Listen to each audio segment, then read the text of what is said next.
Breaking చూస్తున్నాం. Betting apps ప్రమోషన్లపై ED దూకుడు పెంచింది. హైదరాబాద్ సినీ, యూట్యూబ్, సోషల్ మీడియా రంగాల్లో కలకలం సృష్టించిన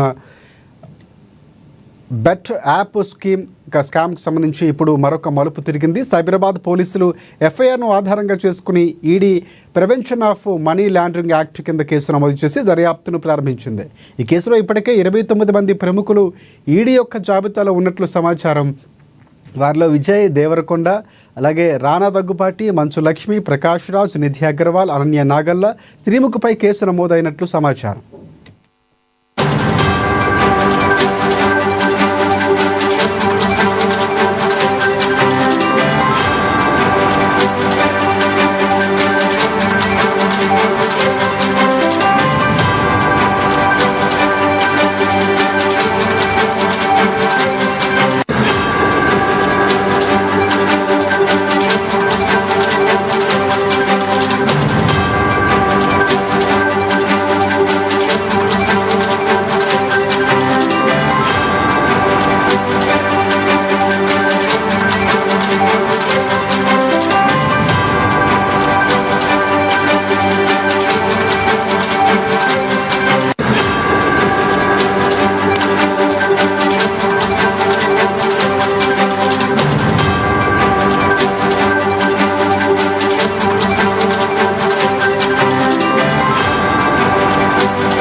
రైట్. బెట్టింగ్ యాప్స్ ప్రమోషన్లపై ఈడీ దూకుడు పెంచింది. హైదరాబాద్ సినీ, యూట్యూబ్, సోషల్ మీడియా రంగాల్లో కలకలం సృష్టించిన బెట్టింగ్ యాప్స్ స్కామ్ ఇప్పుడు మరొక మలుపు తిరిగింది. సైబరాబాద్ పోలీసులు ఎఫ్ఐఆర్ ఆధారంగా చేసుకుని ED prevention of money laundering act కింద కేసు నమోదు చేసి దర్యాప్తును ప్రారంభించింది. ఇదే అంశానికి సంబంధించి పూర్తి అప్డేట్స్ అందించేందుకు మా ఫిలిం రిపోర్టర్ అశోక్ మనకి ఫోన్ లైన్లో సిద్ధంగా ఉన్నారు. అశోక్, చెప్పండి, ప్రధానంగా 29 మంది ప్రముఖులు ఈడీ జాబితాలో ఉన్నట్లు ఒక సమాచారం అందుతుంది. వారు ఎవరెవరు ఏమైనా అప్డేట్స్ ఉన్నాయి మనకి?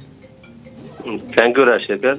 ఈ బెట్టింగ్ యాప్స్ మొత్తానికి కొన్ని వందల మందిని పొట్టన పెట్టుకున్నాయి. ముఖ్యంగా యువతని టార్గెట్ చేస్తూ ఈ బెట్టింగ్ యాప్స్ వచ్చిన సంగతి చూసాం.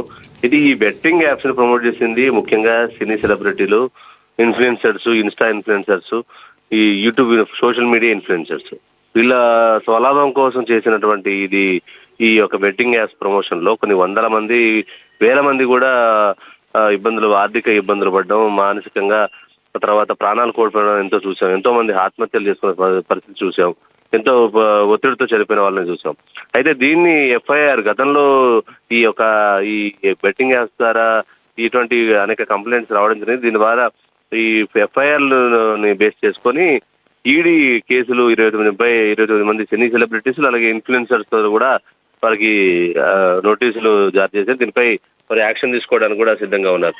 ముఖ్యంగా ఎందుకు చేశారు ఏంటనే గతంలోనే వీరికి ఒక నోటీసులు ఇవ్వడింది. అయితే దీనికి పూర్తి స్థాయిలో ఇవ్వకపోవడం, దీంతో ఇది పక్కాగా అనుకున్నప్పుడే వీళ్ళపై యాక్షన్ తీసుకోవడానికి ఈడీకి కేసులు నమోదు చేసింది. అంటే దీనికి సంబంధించి మనీ లాండరింగ్, అంటే ఈ బెట్టింగ్ యాప్స్ ప్రమోషన్ వచ్చేసి సినిమా రోజువారీగా తీసుకునే రెమ్యునరేషన్ కాకుండా ట్రిబుల్, డబుల్ అంటే వారికి మించినటువంటి తీసుకుని ప్రమోషన్ చేసేవారు. దీనివల్ల ఎంతో మంది ప్రభావితం, ముఖ్యంగా సినిమా సెలబ్రిటీస్ అంటే వాళ్ళకి ఎంతో మంది ఫ్యాన్స్ ఉంటారు.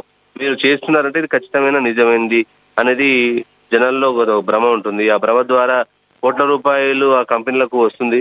వీరు కూడా వారికి వారి స్వలాభమే, ముఖ్యంగా ప్రజల స్వభావం, ప్రజలు ఎలా ఉంటుంది ఏంటి, ఈ బెట్టింగ్ యాప్స్ వల్ల వచ్చే నష్టం ఏంటి అనేది కూడా చూడకుండా చేసిన వారు. దీంట్లో కూడా అనేక మందిపై కేసులు చేసి 29 మందిపై మాత్రం ఈడీ కేసు చేసింది. మనీ లాండరింగ్ విషయంలో కూడా ఇవి చేసింది. ముఖ్యంగా విజయ్ దేవరకొండ, రానా, మంచు లక్ష్మిపై కేసు నమోదు జరిగింది.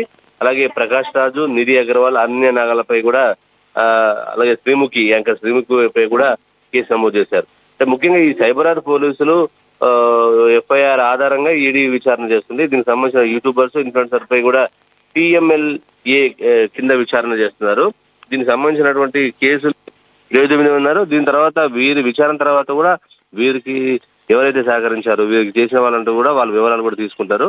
ఈ బెట్టింగ్స్ లీగల్, ఇల్లీగల్ అనే కోణంలో ఇప్పటి వరకు వాళ్ళు ఎదురు చూశారు. అయితే ఇల్లీగల్ యాప్స్ కి అంటే వీరు అంటే అర్హత లేని, అంటే పర్మిషన్ లేని యాప్స్, అసలు యాప్స్ ఒక లేని యాప్స్ ని ముఖ్యంగా దృష్టిలో పెట్టుకొని చేశారు. దీని వల్ల చేయడం వల్ల ఎంతో మంది నష్టం జరిగింది. ముఖ్యంగా సమాజంలో చాలా మందికి నష్టం జరిగిందన్నది భావంతో ఈడీ కూడా ముఖ్యంగా ఎన్ని కోట్ల రూపాయలు వీళ్ళకు లావాదేవీలు జరిగాయన్న కోణంలో కూడా విచారణ చేయడంతో పాటు మరి చేశారు. అంటే ఈ ఎఫ్ఐ ఆధారంగా మరికొంతమంది సెలబ్రిటీస్ కూడా కేసులు నమోదు చేసేటువంటి అవకాశం ఉంది Rajasekhar. Right, thank you, thanks for updates Ashok.